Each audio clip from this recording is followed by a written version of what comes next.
What if a single moment in a toy store could launch a movement? I'm Dr. Natalie Luke, and you're listening to Unsealing You. Today, we're wrapping up Season 2 with a story that ties everything together: resistance, resilience, and redefining the rules.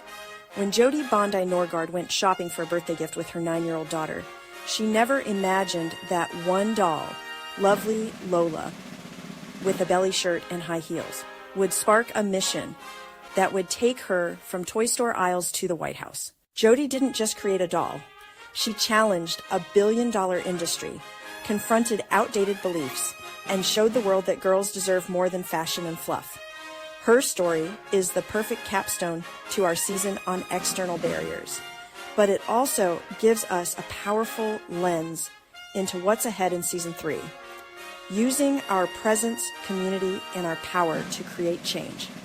So if you've ever been underestimated, told to sit down, or asked to shrink your vision, this episode is for you. Let's dive in. Jodi, thank you so much for joining us. I'm so privileged to have you here. I know that this is going to be a perfect capstone to Season 2, where we talked about external barriers, but we'll also touch on internal barriers that women face when they go through really reaching out and living based on their ambitions and imagination as well. And so many great ideas are born in an ordinary moment. And what makes them really powerful is when someone dares to act on them.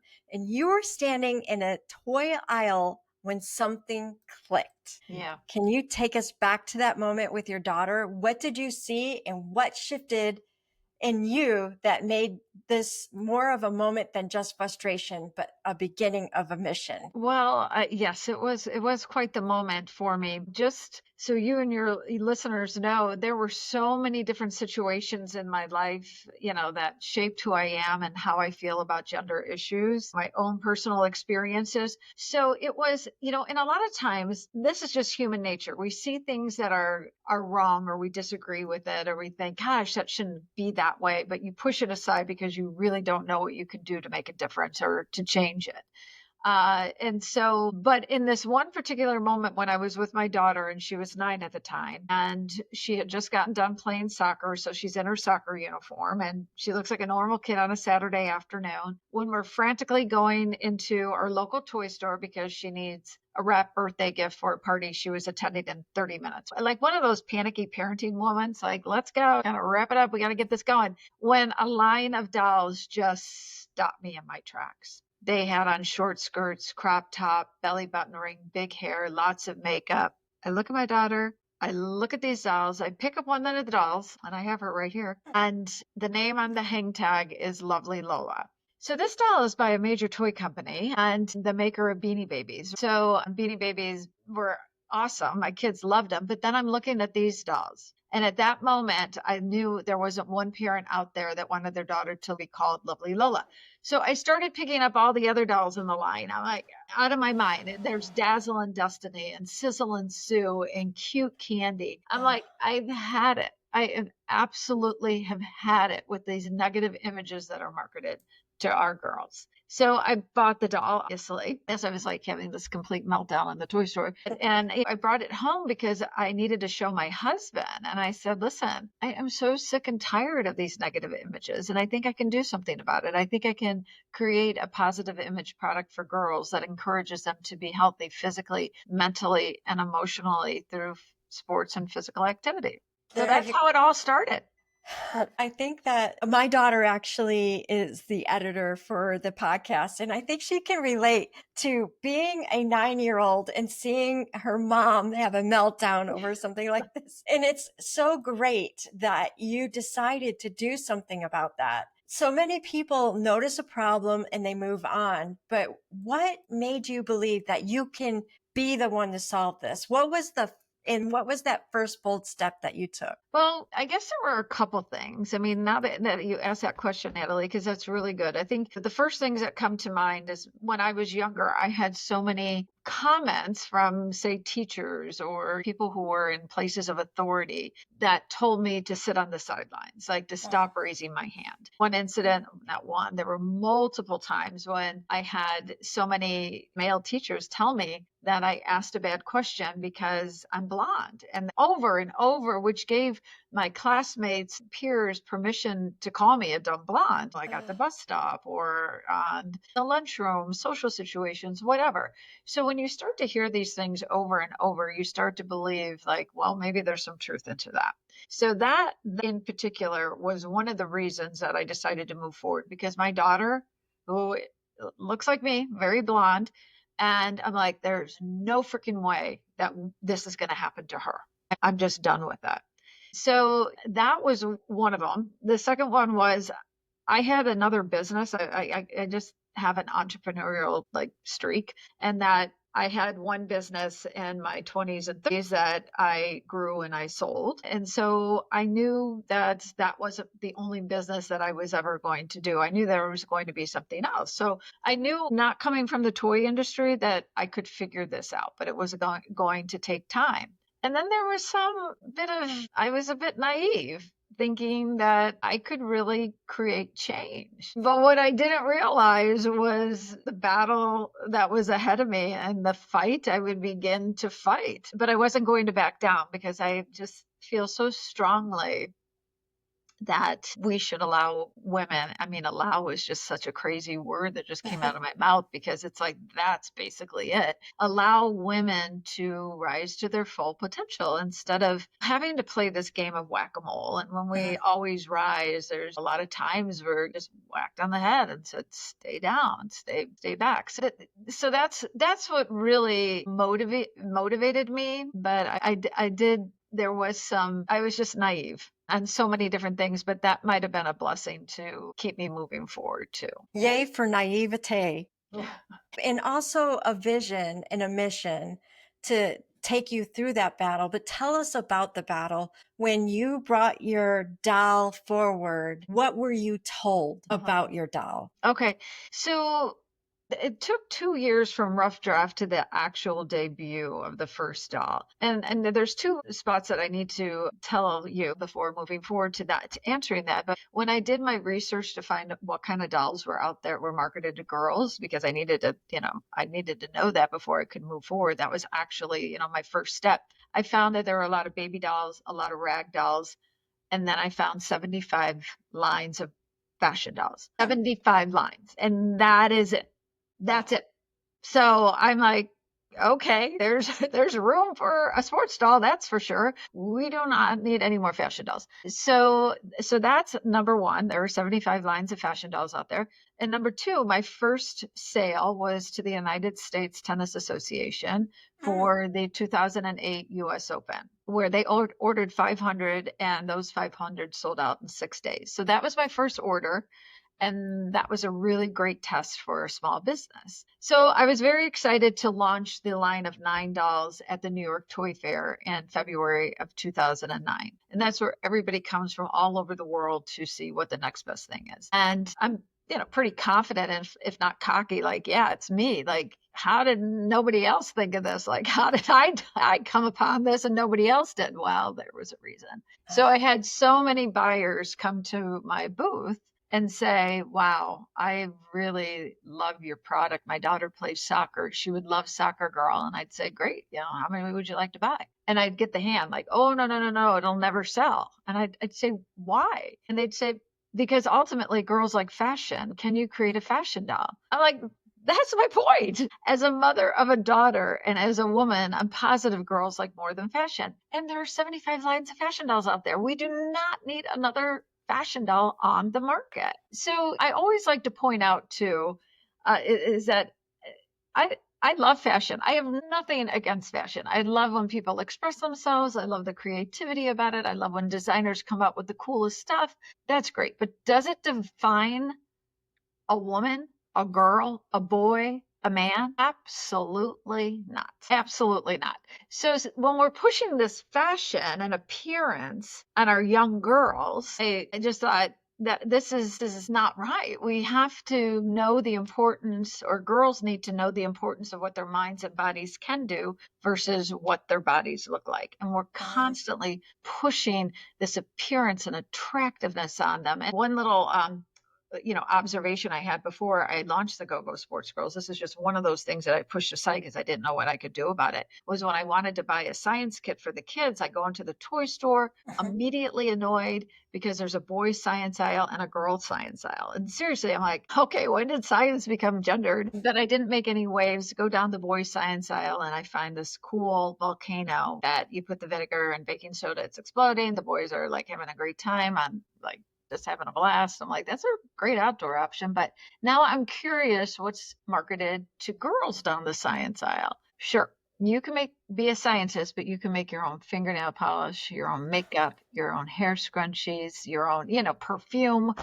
Again, it all revolved around appearance. So I did notice between that age, because I have two boys, obviously grown now, but around that age of 6, 7, and 8, products marketed to girls they start to be associated with appearance and attractiveness, and then products marketed to boys are associated with violence and aggression. I think that is, we should not have the toy industry. Many people in the toy industry call the packaged childhood. And I don't believe in that. Yeah. So eventually it took off. People understood that there's a vision for something bigger and better, and that girls were more than fashion. What were some of the external walls that you hit early on? You mentioned some where people were like, no, they just want the fashion. And then what were some of the internal walls that you hit as well? Well, the external walls, it was interesting.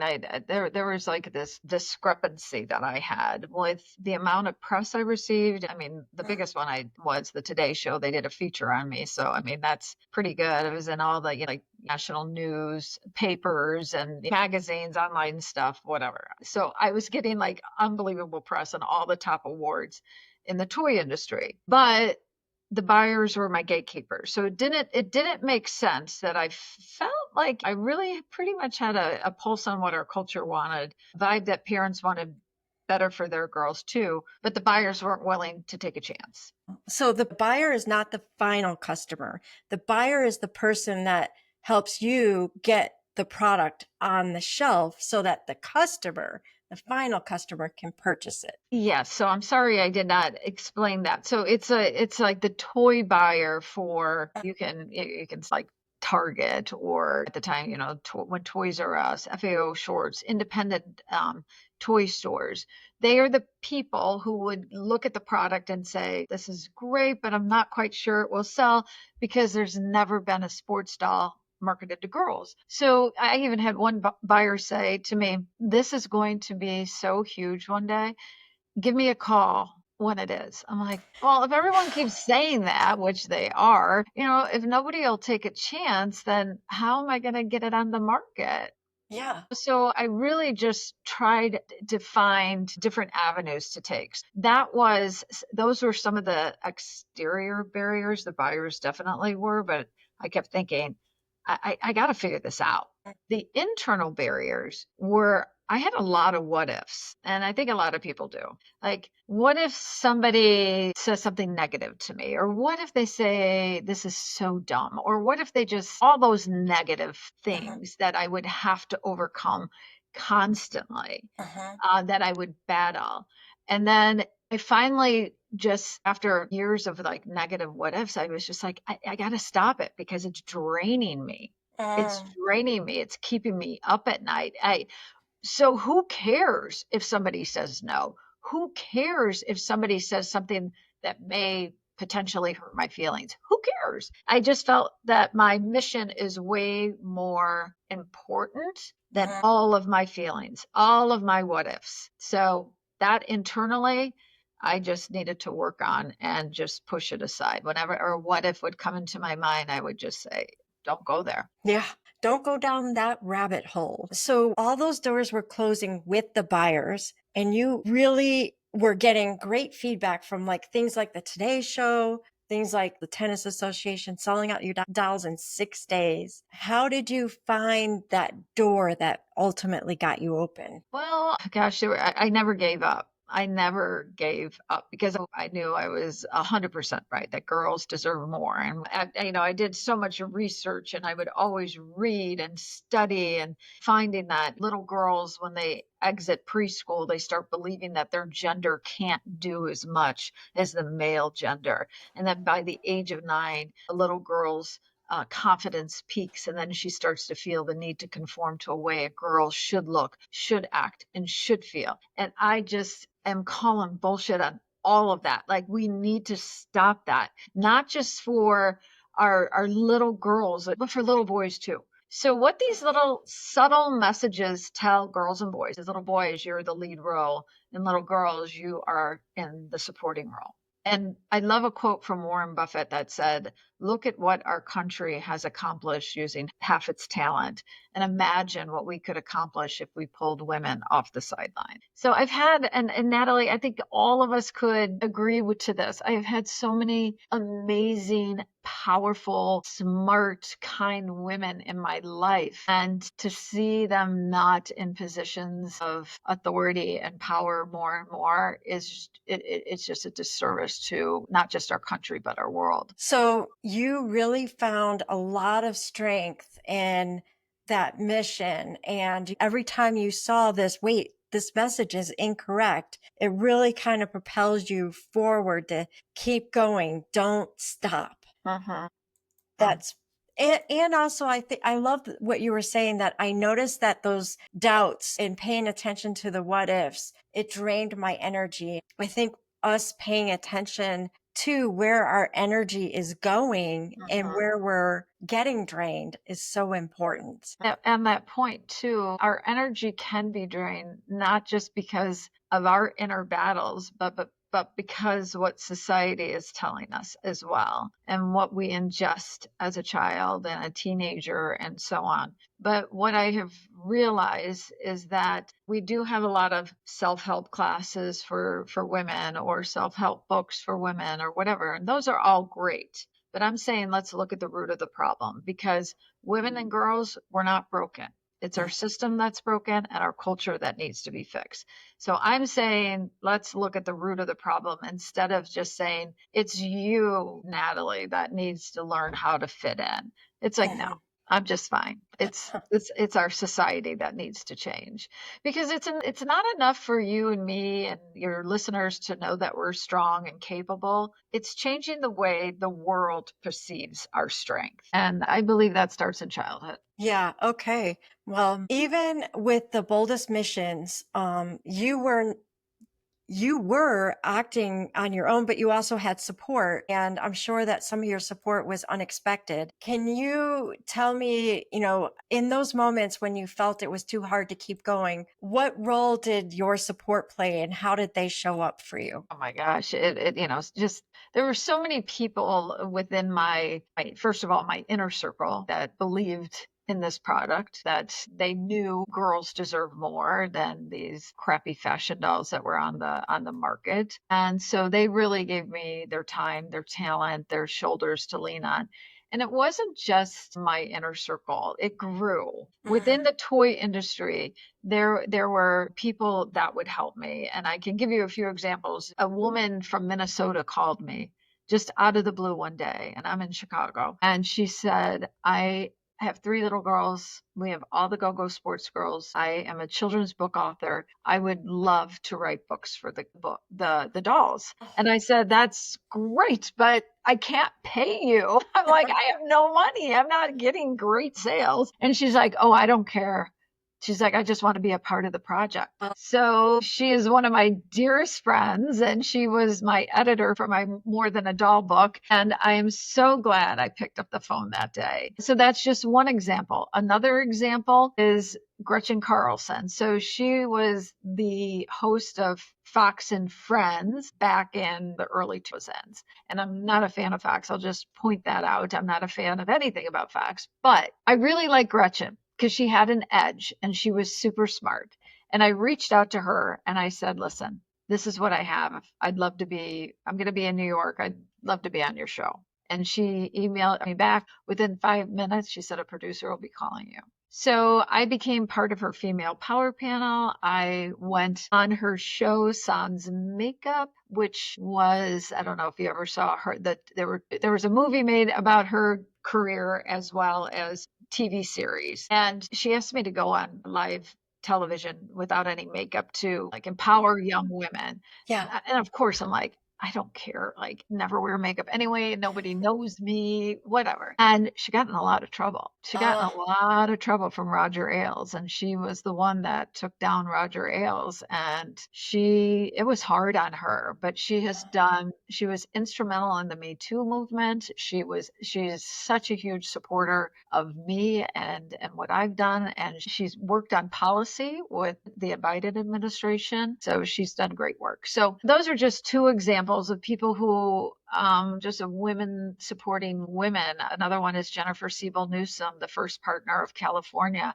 She has been incredibly supportive of everything that I've done, and I of her. So you just have to rely on others and help one another. And as an entrepreneur, you have to realize too that you cannot do it on your own. I think I kind of had a double whammy because I was doing a new product on my own, as well as I realized very soon into this business that I was more in the social change business versus uh, the toy industry. Otherwise, I would have conformed to what the toy buyers had wanted. So definitely in the social change, which is hard. And I needed support in that area as well. yeah, that's a very good point because that gets us to legacy because it's not just about a doll. It's about shifting the story in the system of Hmm. how we start to think about ourselves, Hmm. making that shift. And now that your product and your message is out in the world, what do you hope girls and adults will truly understand about imagination, ambition, and equality? Well, with equality, just so everybody knows, is that the World Economic Forum puts out every year, they do studies on equality throughout the world, and we're 136 years away from gender equality in the United States. That's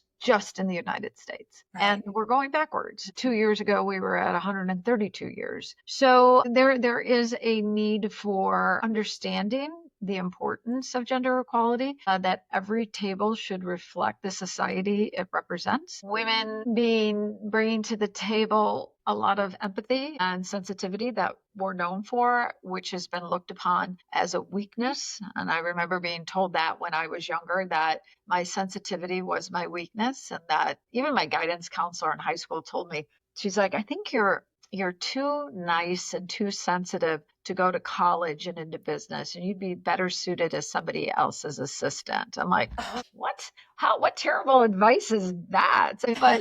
But when we're young, that sensitivity and caring and nurturing, young meaning like grade school age, is looked upon very favorably. If you're that good little student, that good little girl that sits there and helps a teacher and helps the other students and is very empathetic towards others, that is looked upon favorably. But as you get older, that's looked upon as a weakness. And so I think it would be beneficial to corporations, businesses, volunteer organizations to recognize the society they represent and to have that table reflect that society. Mhm. I think it's wonderful when people bring ambition to the table, whether it's a man or woman, empathy, whether it's a man or woman. But we should recognize that we all have different strengths, and more and weaknesses. And I realized that very early on in my entrepreneurial journey, and needed to bring in people who would complement my strengths and would take care of the weaknesses that I was having difficulty with. I love that.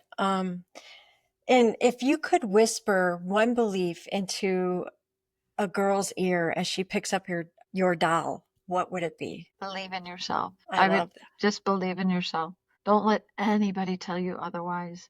And trust your gut. I think women have such good intuition that we need to trust our gut more and more, because I would bet if you ask 100 women, how many times has your gut been wrong? I bet 100 would say 95%, maybe 99% of the time. There you go. Now, one of the things that I'm going to do in season 3 is I'm going to have my insider group questions. And these are questions that are rapid fire questions with simple but profound answers. And this is actually going to be presented to everybody so that folks in season 3 can get a feel of what it is that would be in store for them once they join the insider group. So these are really quick answers before we wrap up, and I'm looking forward to hearing what you say about them. So you've worked with both Obama and Biden administrations on gender policy. What's something most people didn't know about how toy policy intersects with equality?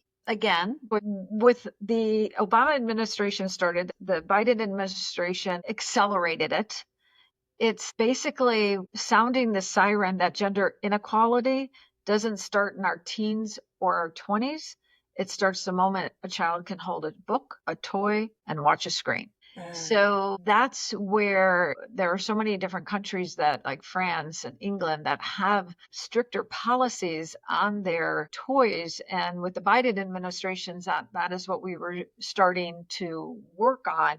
Now, you sold your company in 2016. What did you learn about letting go of control while staying in alignment with your mission? Knowing that a team could grow my business better than I could by myself. And if you could do that deal again, would you change anything? Well, Natalie, I guess I would, because they ended up returning the intellectual property to me before going on to market. So that is a whole nother topic, but it is okay. I mean, you learn as you go along, you pivot when you need to, you try to stay true to your mission. I definitely have. I'm not budging, but if I would have gone back to do it again, definitely. I definitely would have done it again. I think I would have been a little bit more concrete on my wants and asking more often, like, how's it going? What can I do? But I think I did everything pretty much right. But still, yeah, I would do it again for sure. It was a good learning lesson, and I'm in a good spot right now. That's great. So I looked at your website, and you have a long list of books that you provide people as a great list to read. Which book on your personal reading list has helped you shift to the best leader that you could be, and why? I thought Melinda Gates's Moment of Lift was life-changing.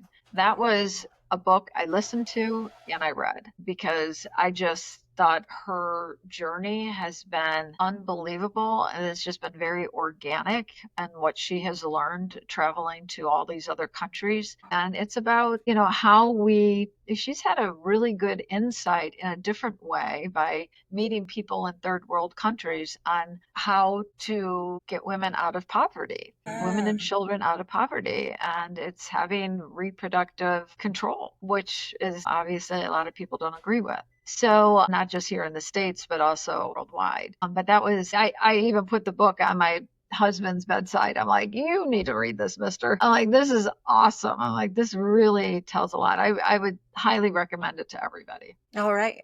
That sounds good. I haven't read that book, so I'll make sure to pick that up. You've been a national voice for DEIB in the toy industry. What is one battle that you're still fighting that others assume has already been won? A lot of people still believe that the ERA has been passed, the Equal Rights Amendment. It's pretty crazy. I can't tell you how many people tell me, women and men, it's been passed. I'm like, no, it has not. It is not in the Constitution. The only law that really protects women is Title IX. But that has been one of the craziest things to understand, that people don't realize that the ERA is not in place.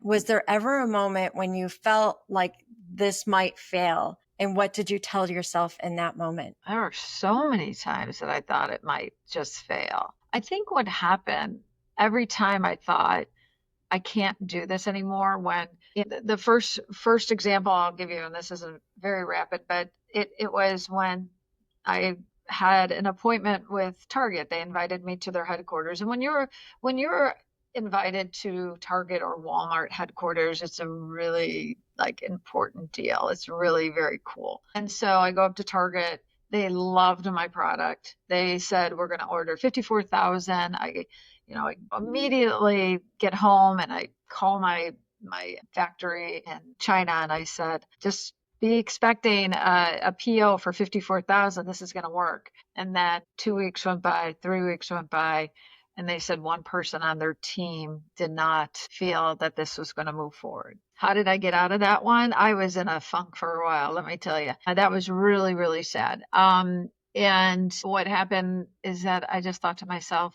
not too many toy companies, not too many brands get the invite and the interest of a major retailer. Somebody else is going to pick that up. Somebody else. I've got to keep going because this was as difficult as it was. It was 2 years into my business. I'm like, this is going to work eventually. And it did. That's when Walmart, 3 years after that, Walmart picked it up. So that was what kind of propelled me into working with the Obama administration. So, and another one, like crazy things would happen. Like my husband and I would have a lot of heart-to-hearts because we self-funded it and we had 3 small kids at the time. And he said many times, like, you're working so hard and so am I, and you're not really bringing in any money. And I'm like, well, you got a really good point there, mister. And one time we had this heart-to-heart and he's just like, maybe our culture just isn't ready for your product and maybe it's time to throw in the towel. And I thought, difficult as that is, there's some truth to that. And I need to be realistic. And so it was like an early morning conversation.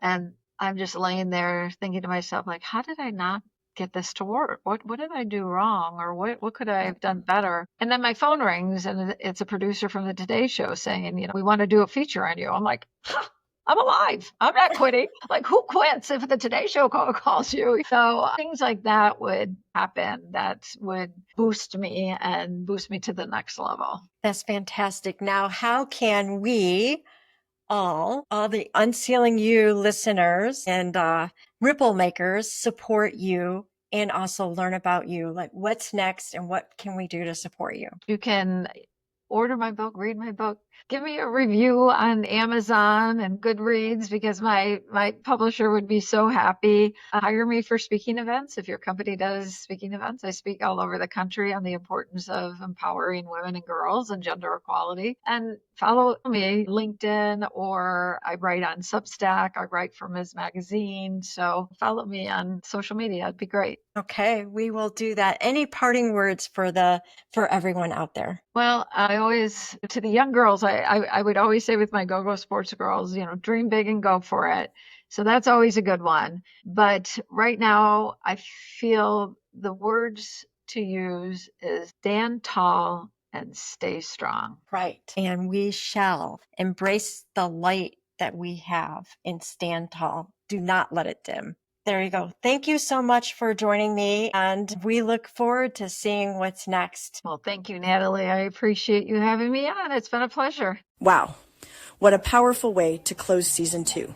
Jodi Bondi Norgaard didn't just create a doll. She sparked a movement. What started in a toy aisle with her daughter became a fight to change how girls are seen, valued, and supported. She showed us what it looks like to face rejection from gatekeepers and keep going anyway. She reminded us that it's not our confidence that's broken. It's the system that needs to change. And perhaps most importantly, she reminded us that bold missions don't happen in isolation. Jodi surrounded herself with people who believed in her, mentors, allies, even strangers, who showed up and said, I want to be part of this. That's exactly where we're headed next. Because season 3 is all about building the right community around you. No matter how ambitious or capable you are, you were never meant to do this alone. This next season is a journey in 3 parts. First, we'll build your inner foundation, your mindset, clarity, and belief in your own voice.